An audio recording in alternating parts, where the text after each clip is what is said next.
한때 임진왜란의 어두운 그림자 속에서 백성을 이끌고 나라를 지켜낸 영웅으로 칭송받았던 한 왕이 있었습니다. 전쟁의 폐허 속에서 조선을 다시 일으키려 했었고 경랑의 국제 정세 속에서 고도의 실리 외교를 펼쳤던 인물이죠. 하지만 그의 이름 앞에는 늘 폭군이라는 지울 수 없는 꼬리표가 따라붙습니다. 결국 왕위에서 쫓겨나 쓸쓸한 말년을 보냈던 비운의 군주, 바로 광해군 이야기입니다. 과연 그는 시대의 영웅이었을까요? 아니면 역사가 기록한 대로 피해 숙청을 일삼던 폭군이었을까요? 그의 선택들은 정말 오판이었을까요? 아니면 당시의 한계 속에서 불가피했던 고뇌의 결과였을까요? 우리가 피상적으로 알고 있는 광해군의 모습 뒤에는 상상하기 어려울 만큼 복잡한 권력 다툼과 냉혹한 국제관계, 그리고 한 인간으로서의 깊은 고뇌가 얽혀 있습니다. 그의 통치 기간 동안 벌어졌던 일련의 사건들은 단순히 한 왕의 개인적인 비극을 넘어 조선이라는 나라 전체의 운명에 지대한 영향을 미쳤습니다. 지금부터 우리는 광해군이라는 인물과 그를 둘러싼 시대의 진실을 파헤쳐보며 과연 그의 통치가 어떤 의미를 남겼는지 깊이 있는 통찰을 얻게 될 겁니다. 광해군이 왕위에 오른 순간부터 그의 앞에는 가시밭길이 놓여 있었습니다. 그는 선조의 후궁에게서 태어난 서자였기에 늘 왕위 계승의 정통성 문제에 시달려야 했죠. 임진왜란 당시 분조를 이끌며 백성의 신망을 얻었지만 아버지 선조의 마음은 마지막까지 흔들렸습니다. 선조가 승하하기 직전 이복 동생인 영창대군에게 왕위를 물려주려 했다는 소문이 파다했습니다. 이러한 불안정한 배경은 광해군에게 깊은 트라우마를 남겼고 즉위 후에도 끊임없이 자신을 위협하는 세력에 대한 의심을 거두지 못하게 만들었죠. 조정은 늘 영모고변으로 시끄러웠고 조금이라도 왕에게 반하는 움직임이 보이면 가차없는 피바람이 불었습니다. 특히 개추곡사는 광해군 시대의 잔혹한 숙청을 상징하는 사건으로 기록되어 있습니다. 영창대군을 지지했던 세력과 서인, 남인 등 반대파들이 대거 숙청되었고 이 과정에서 수많은 사람이 목숨을 잃거나 유배를 떠나야 했죠. 당시 조정 대신들의 얼굴에는 늘 긴장과 공포가 서려 있었을 겁니다. 왕의 의심은 걷잡을 수 없이 커져갔고 이는 결국 폐모살제라는 극단적인 비극으로 이어지게 됩니다. 어머니와 같은 존재였던 인목대비를 폐위하고 이복동생인 영창대군을 강화도에 유폐시켜 죽음에 이르게 한 사건은 광해군의 통치에 있어 가장 큰 오점으로 남았습니다. 대비를 폐위하라는 교지를 읽는 신하들의 표정은 굳어 있었고 그들의 마음속에는 왕에 대한 두려움과 함께 깊은 회의감이 자리 잡았을 겁니다. 옥에 갇힌 어린 영창대군의 비극적인 모습은 많은 이들의 가슴에 슬픔을 안겨주었죠. 이러한 잔혹한 숙청을 통해 광해군의 권력은 더욱 공고해졌지만 동시에 그의 뒤를 봐주었던 대북파의 독주는 심화되었고 그에 대한 내부 반발과 불만 역시 깊게 뿌리내리기 시작했습니다. 왕의 자리, 그 위태로운 권좌를 지키기 위한 광해군의 몸부림은 역설적으로 그를 더욱 고립시키는 결과를 낳았던 겁니다. 그는 내부의 적들을 제압하며 권력을 다졌지만 동시에 더 큰 숙제를 마주하게 됩니다. 바로 격변하는 국제 정세 속에서 조선의 생존을 지켜내는 일이었죠. 임진왜란이 핥히고 간 상처가 채 아물기도 전에 동아시아의 판도는 거대한 소용돌이에 휩싸이기 시작했습니다. 오랜 시간 조선의 든든한 형님 같았던 명나라는 이제 쇠락의 길을 걷고 있었죠. 반면 북쪽에서는 새로운 세력이 마치가 태어난 맹수처럼 무서운 기세로 영토를 확장하며 명나라를 위협하고 있었어요. 바로 누르하치가 이끄는 후금이었죠. 조선은 이 두 거대한 세력 사이에서 마치 야른 실 위에 놓인 듯 위태로운 줄타기를 해야만 했습니다. 왕의 자리에 앉은 광해군의 고뇌는 깊어질 수밖에 없었죠. 무작정 명나라의 의리를 지키려다가는 국력이 피폐해진 조선마저 함께 무너질 수 있다는 것을 그는 냉철하게 직시했습니다. 그래서 실리적 중립 외교라는 당시로서는 파격적인 노선을 선택하게 됩니다. 명나라와의 오랜 관계를 완전히 끊을 수도 없었고 떠오르는 후금의 심기를 거스를 수도 없는 진퇴양난의 상황이었으니까요.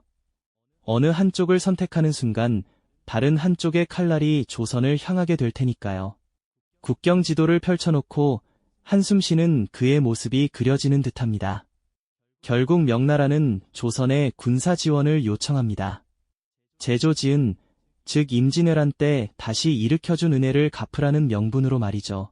하지만 동시에 후금은 조선에 경고를 보냅니다. 자신들과 싸우는 명나라를 돕는다면 그 화가 조선에 미칠 것이라고 엄중하게 말입니다. 양쪽의 요구와 협박 사이에서 광해군은 밤잠을 설쳐가며 최적의 답을 찾으려 애썼을 겁니다. 마침내 명나라와 후금의 운명을 가를 사르후 전투가 발발하고 명나라는 조선에 병력 파견을 강하게 요구합니다. 광해군은 도원수 강옥립에게 11,000명의 병력을 주어 파견했지만 내심으로는 전세가 불리해지면 무리하게 싸우지 말고 항복하라는 비밀 지시를 내렸다고 전해집니다. 이는 명나라의 체면을 살리면서도 동시에 조선의 병사들을 희생시키지 않고 후금과의 충돌을 피하려는 고도의 전략이었죠. 아니나 다를까 사르후 전투는 후금의 압도적인 승리로 돌아갔고 명나라군은 처참하게 패배했습니다. 강옥립은 광해군의 지시대로 후금에 항복하게 됩니다. 이 소식이 조선에 전해졌을 때 조정은 발칵 뒤집혔습니다.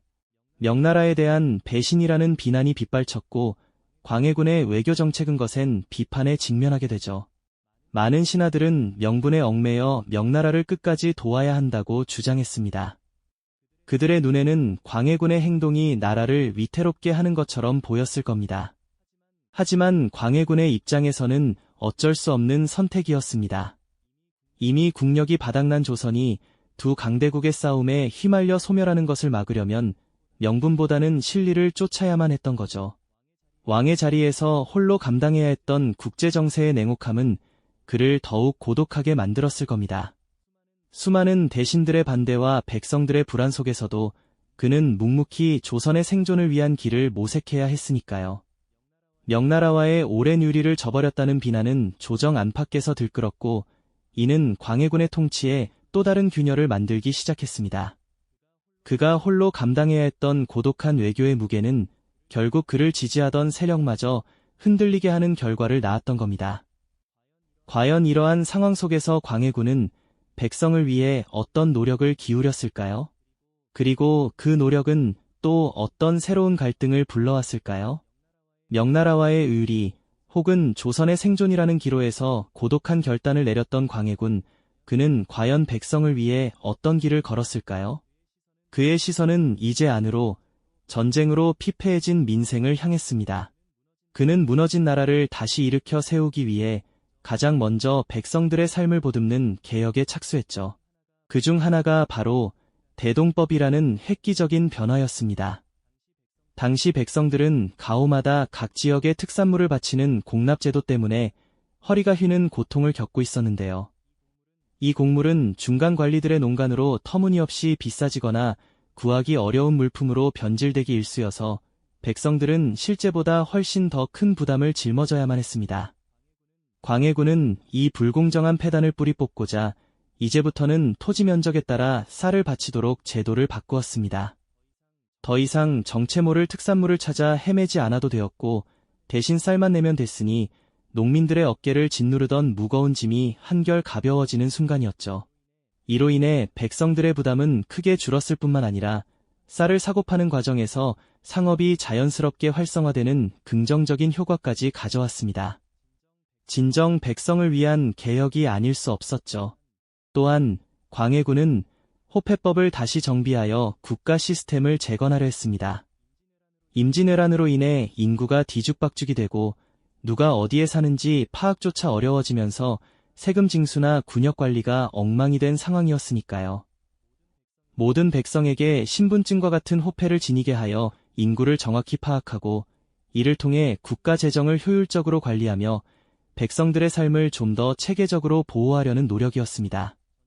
전쟁의 상처를 치유하고 무너진 국가 기틀을 다시 세우려는 광해군의 굳건한 의지가 엿보이는 대목이지만 그의 개혁에는 안타깝게도 어두운 그림자가 드리워져 있었습니다. 바로 무리하게 진행된 궁궐 중건 사업이었죠.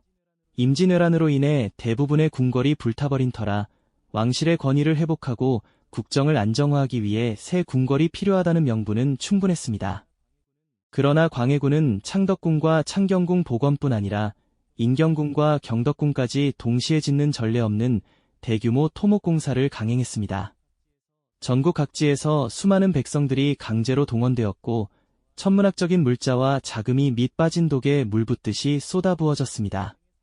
전쟁의 상흔이 채 아물지도 않은 상황에서 백성들은 가족을 떠나 궁궐 공사판에서 혹독한 노역에 시달려야 했고 가뜩이나 어려웠던 살림은 더욱 피폐해져만 갔습니다. 한쪽에서는 굶주림에 허덕이는 백성들이 즐비한데 다른 한쪽에서는 눈부시게 화려한 궁궐이 솟아오르는 이 모순적인 풍경은 백성들에게 깊은 절망감과 함께 광해군에 대한 불만을 키웠습니다.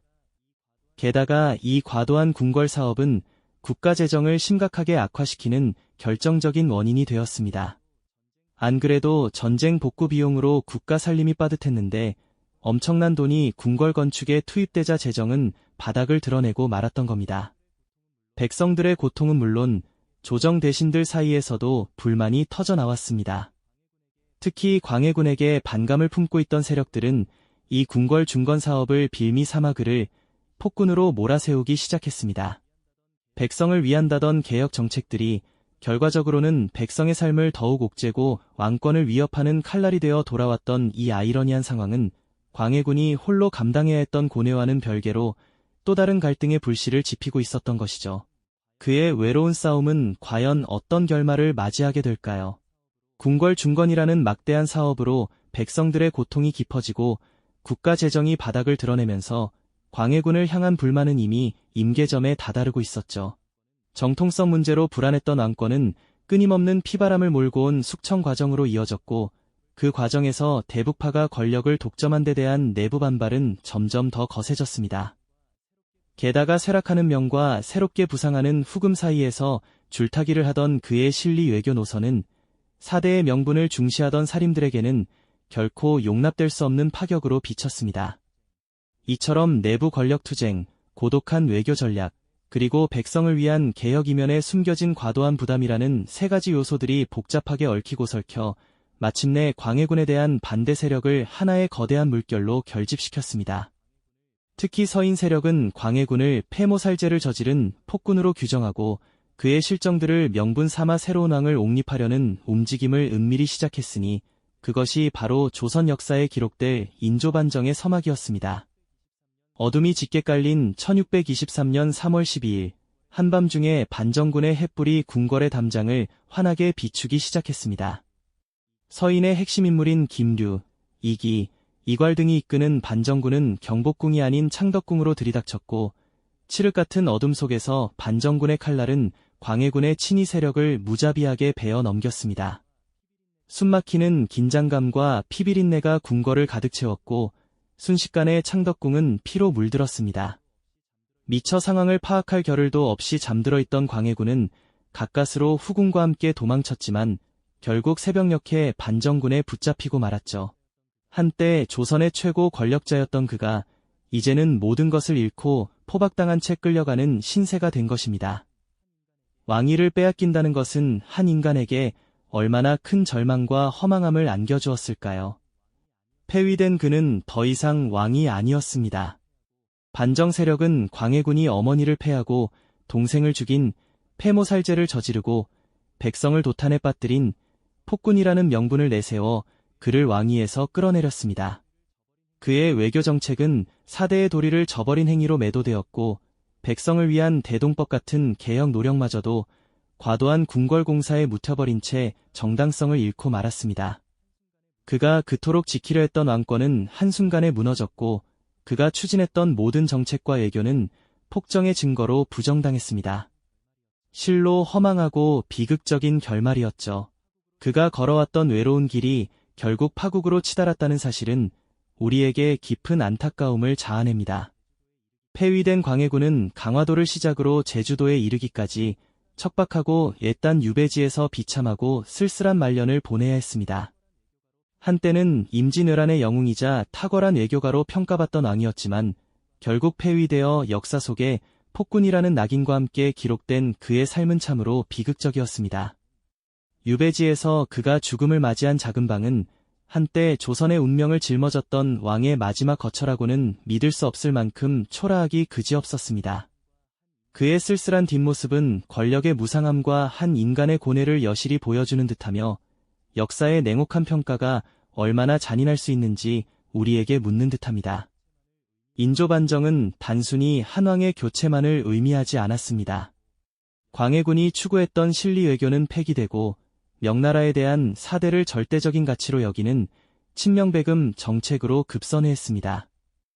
이러한 명분 중심의 외교 정책은 훗날 조선을 병자호란이라는 더 큰 비극으로 이끌게 됩니다. 광해군이 그토록 피하려 했던 전쟁, 즉 후금과의 전면전이 결국 그의 폐위 이후 현실이 되고 말았던 것이죠. 한왕의 비극적인 통치와 그에 대한 역사적 평가가 국가 전체의 운명을 어떻게 뒤흔들 수 있는지 보여주는 냉혹한 현실이었습니다.